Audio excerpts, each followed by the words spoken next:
Një pilot sloven i dha fund udhëtimit të tij 100 ditor rreth globit, gjatë të cilit përshkoi rreth 100.000 kilometra me një avion super të lehtë që kursen karburant. Matevž Lenarčić, një biolog dhe mbrojtës i natyrës, fluturoi nga Slovenia në Afrikë, Amerikën e Veriut dhe të Jugut, më pas në Australi dhe Azi, mbi malin Everest dhe mes Indis.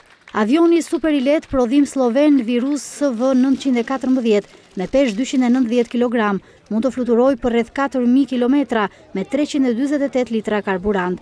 Lenarčić është personi i parë që fluturon rreth botës me një avion super të lehtë, pa një kopilot dhe pa mbështetje nga toka. Nuk arrita ndonjë objektiv pasi nuk më pëlqejnë, por ajo që ka rëndësi është rruga që përshkova, deklaroi Lenarčić, me të ulur në pistën e aeroportit të Ljubljanës.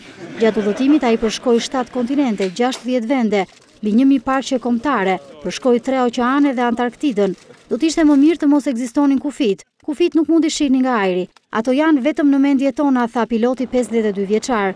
Biologu fiksoi foto ajrore, por edhe mati për qëndrimin e karbonit të zi në zonat ku kjo nuk ishte bërë më parë. Klimatologët po studiojnë rolin e këtyre pjesëzave në ndryshimin e klimës.